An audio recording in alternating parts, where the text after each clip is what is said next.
Hello, everyone. Welcome to another exciting episode of the Adrian Show. Today, I'm joined by Aaron Rubin, who you will not be able to hear on the show because he is lying on the bed behind me.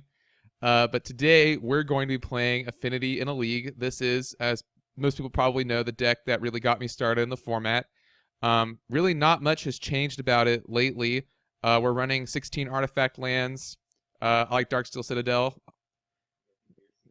Yeah, I have, Aaron mentioned I have one Gear Seeker Serpent, and I'm playing 4 Chromatic Stars, help us draw cards, helps interact with ATOG, 2 Flare Husks to go with our 4 Springleaf Drums for mana production, 4 Galvanic Blasts for removal, and I'm choosing to play 2 copies of Ichor Wellspring and 2 copies of Perilous Research for some extra card draw. Ichor Wellspring also synergizes pretty well with ATOG, and I'm pretty happy with the way Perilous Research works right now. Only 3 Prophetic Prisms. I cut 1 for the Gear Seeker Serpent, I think. And then we're running 2 copies of Fling, 4 copies Carapace Forger, 4 copies Frogmite, 4 Thoughtcast, and 4 Mirror Enforcer. So I think it's pretty normal Affinity list, wouldn't you agree, Aaron? He says yes, and that it's legit. He mentions that some people run 2 Gear Seeker Serpents, but that one should be fine. And I used to run like 3, and I think that's too many. And then our sideboard is, of course, very customizable. I have a Ray of Revelation for Boggles and other, unwanted enchantments. 2 Standard Bearers for Stompy and Boggles. 1 Dispel. 2 Hydroblast. 1 Electrickery. 2 Gorilla Shaman. Cart Clan Shaman. Pyroblast, Feed the Clan for the red decks, and then Relic of Progenitus. So I think we're good, and I think we'll go ahead and go to our league. Here we are, match 1. We're on the play. Yeah, we'd like to play first. This hand doesn't seem very good. We have a Prism and a land. We really have to top deck another land. I'm going to have to mulligan this, I think. I think it's too risky. Not happy about that, though, because this hand's not great either, but we're going to keep it. Scry any land at the top. Carapace Forger, probably put it on the bottom. We'll start off Tree of Tails and Flare Husk, and then we'll go ahead and pass the turn and hope our opponent doesn't just absolutely wreck us this game. Next turn, hopefully we'll top deck a land, and then we can play out our Carapace Forger. That'd be pretty ideal. Perfect. I think we'll go ahead and run it out. If it gets dazed, then it gets dazed. But I think the risk is well worth it. Aaron thinks it's Blue-Black Delver, which means they would not be running dazed. That's a pretty good observation. Next turn, we can... It might also be Kiln Fiend. Ponder, it could still be either. Blue, it might just be straight up Blue Delver. Yeah, dude, it's mono Blue Delver with Bone Splitter. And now we're in a race that we're definitely going to win. Like, I don't think... I'm not going to play the other Flare Husk, and we're going to attack for 5, and I think we're winning the race.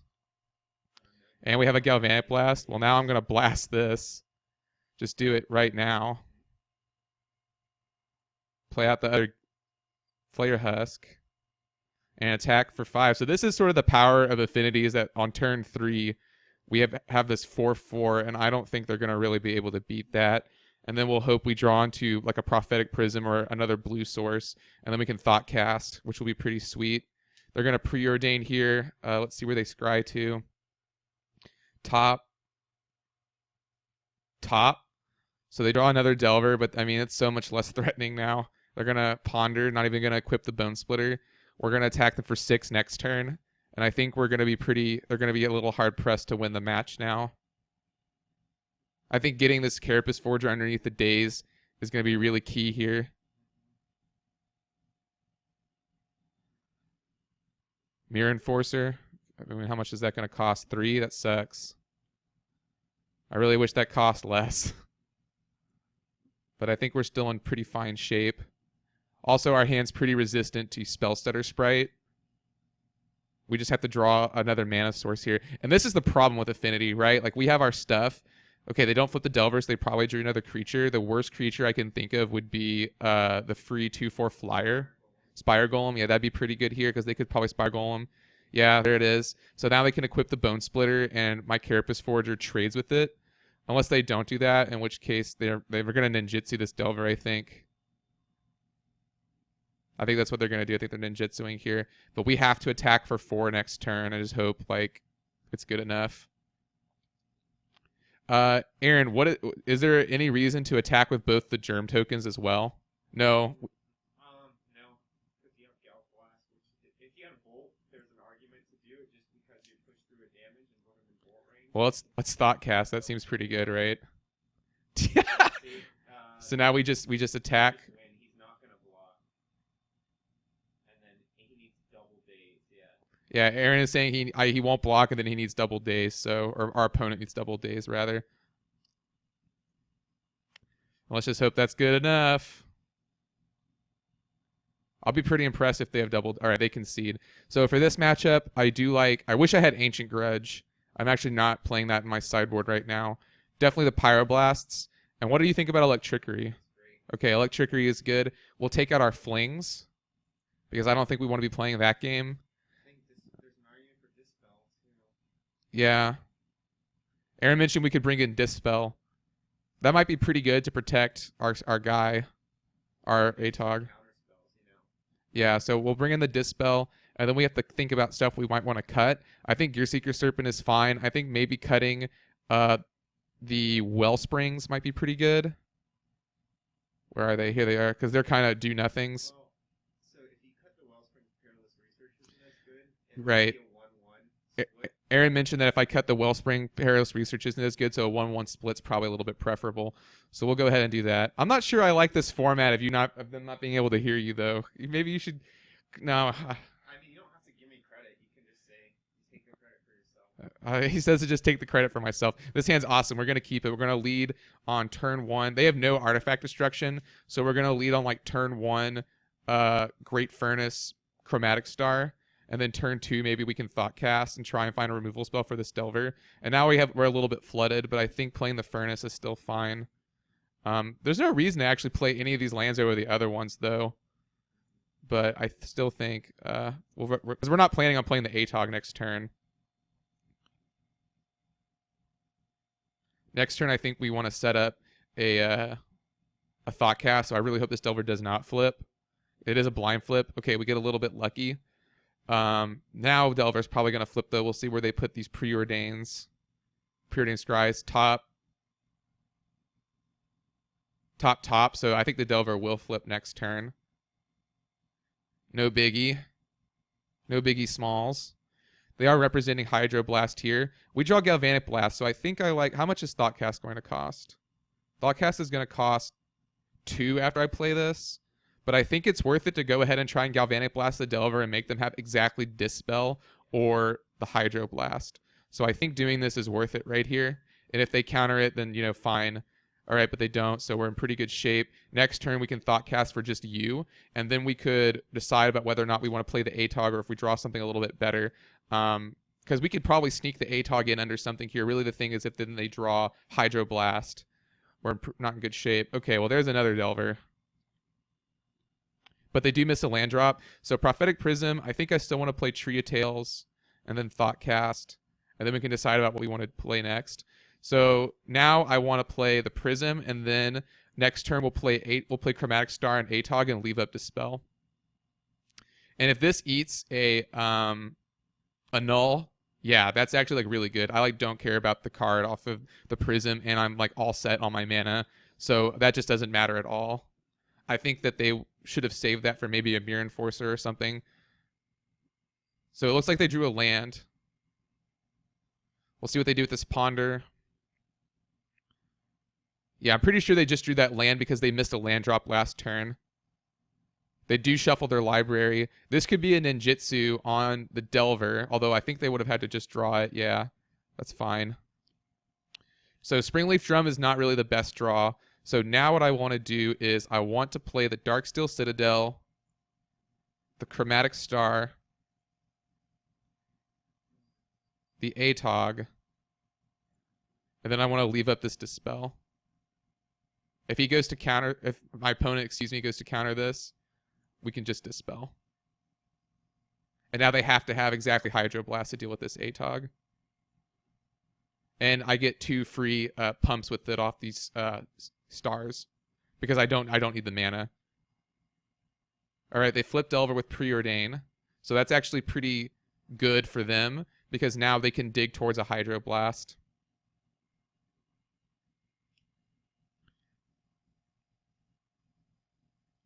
Cursive Chains. Well, that is a little bit worse because we don't have Fling in our deck. Because we can't just fling anymore, so that's actually pretty unfortunate.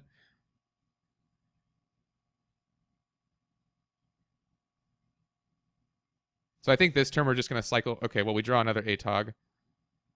So we'll go ahead and run out that guy out. And I think we go ahead and play the drum just so that they can't, really do anything.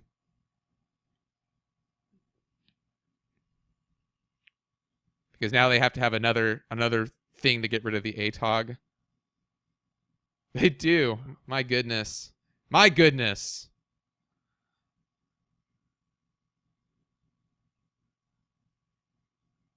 I'm offended.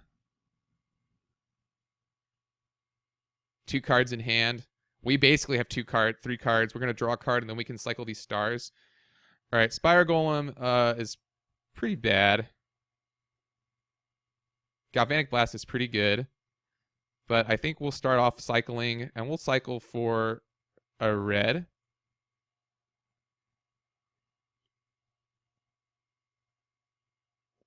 And then I guess let's cycle for a blue. Electrickery is not what I wanted to see. So we'll go ahead and play that. And then I think what we'll do is we will actually Galvanic Blast the Spire Golem.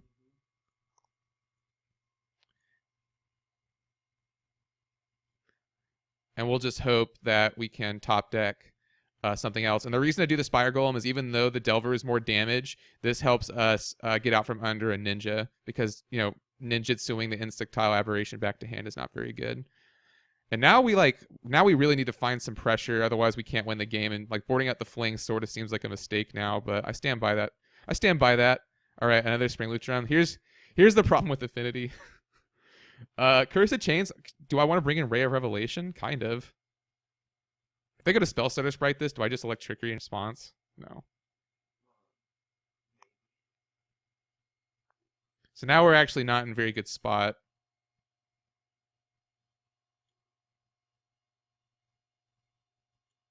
Because of these freaking Cursed Chains. And there's another Spire Golem, so now it's... we still have 2 draw steps. All right, that's pretty bad. This game actually seemed like we had it pretty locked up. And then we just got pretty unlucky here with our draws. Because our opponent was at, no card, 1 card in hand.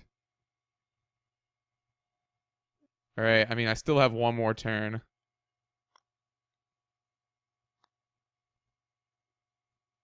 One more turn.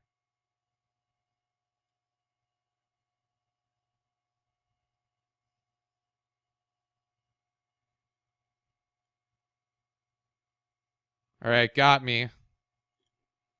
So we just weren't able to really generate enough pressure to take over that game. So do I want to bring in Ray of Revelation or Standard Bearer? That seems a little too cute. If we had drawn a Pyroblast, we could have gotten rid of the Curse of Chains. So I actually think this is fine. Do we want a Fling? You can make an argument for 1 Fling, but what do you cut? Yeah, I don't really know what I would cut for the Fling. So I think we'll just run it back and hope we draw a little bit better this game. Because the Pyroblast take care of the Curse of Chains. So yeah, we'll be on the play. I think this hand is pretty solid. We'll keep. We'll go turn 1, Great Furnace, Chromatic Star. Turn 2, we can play Frogmite. No, you don't want to. I don't want to play with a Forger because it'll only be, I guess it doesn't really matter. Yeah, they don't have hard removal, so I could play it just as a 2/2. Although reducing the affinity count, there's something to be said for not doing that. Because I want to be able to play these Frogmites in the Mirror Enforcer eventually, but I think that we have enough mana in hand where you're right that the Forger's probably a fine play. Well, now I kind of want to just play the Prism, because then I can play Frogmite for free, and then I don't have to lose this star. So I do like this. The only time this gets me is if they had left... Oh, yeah. And now we have 2 Frogmites. That's a pretty good start. Actually, can I play this yet? 1 mana short.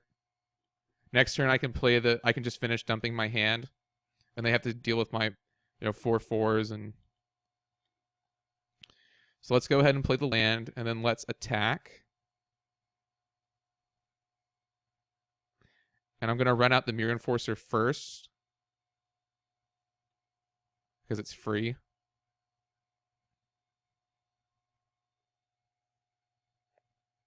All right, just eats a straight up counter. That's good.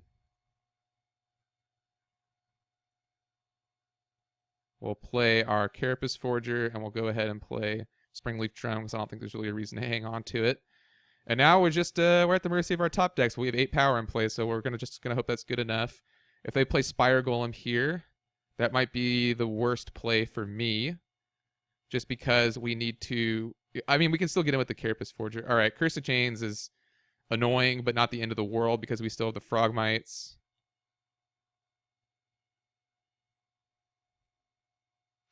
We'll go ahead and draw our card. Thoughtcast is pretty good.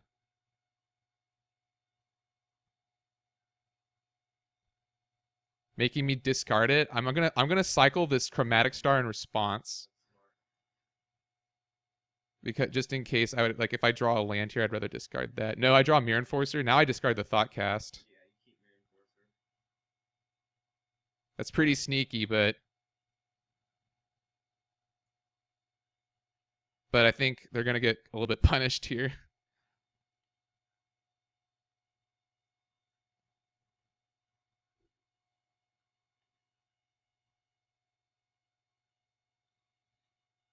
Yeah, I think the Mirror Enforcer is better than 2 random cards off the top of my library. Especially in the face of this Spire Golem. It's gonna be 2 Spire Golems? Nah.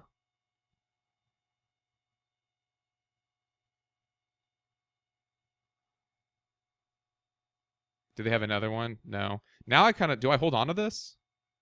No, I think it's worth it to play it out.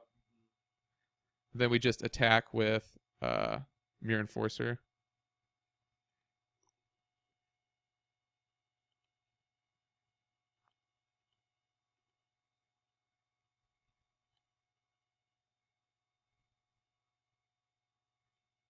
Opponent plays a Delver of Secrets.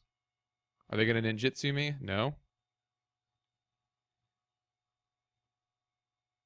Another Carapace Forger. Let's go ahead and attack first. Just with the Mirror Enforcer still.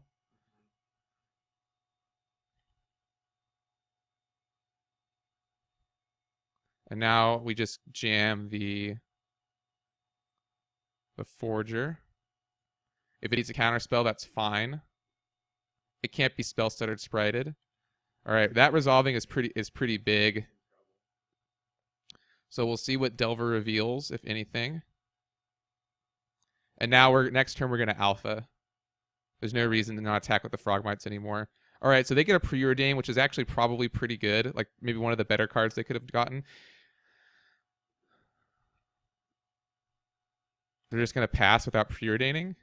They need Vapor Snags or Snaps or something. All right, well that's like a perfect draw. So I'm actually not going to use it though. I'm just going to attack with everything. Yeah. See what happens. If they have a Vapor Snag or a Snap, I can counter it.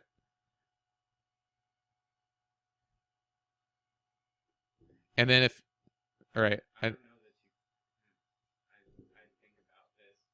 Yeah, because Because you can recast it. that's true. I guess if you counter it, it forces them to counter back, and then they lose. It's too late. I already committed. What I can do is I can Pyroblast this Curse of Chains though, and set up for something like that. Yeah, let's see what they do here. They're gonna Spell Stutter. That's fine.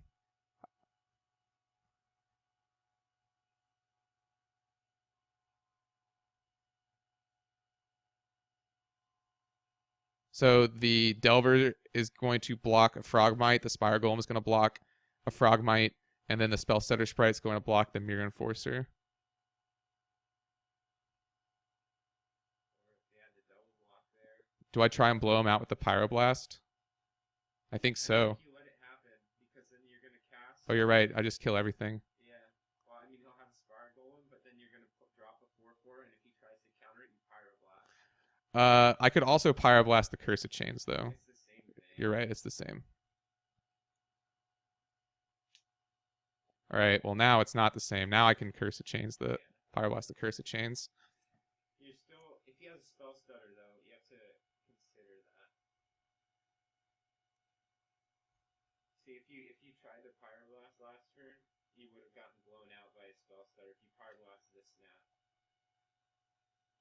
Fairy Miscreant, sure. With only one card in hand, I feel pretty good about it though. Let's see what you draw. There's no, I don't think. No, because it untaps in my upkeep. Oh, okay.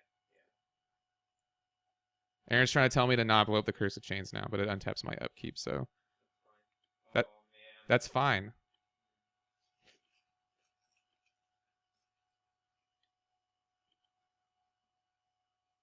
So now I just attack with the Forger. If they triple block me, I get rid of the Spire Golem.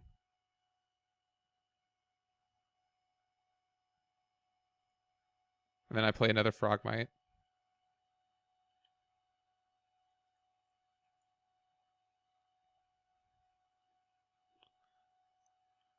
And now they're pretty much at the mercy of their draws. I mean, if they have a Ninja here, that's probably like really good, but they don't. So let's go ahead and attack for 4. They'll have to block. Yeah, they'll have to block both of them, so get rid of their fairies. And we'll play Mirror Enforcer. And pass the turn. And now we have a pretty, like, they have one card in hand, so we have a pretty lethal attack next turn. Our opponent gives us the GGs, and they concede. All right, I guess that's match 1. We'll see everyone in match 2.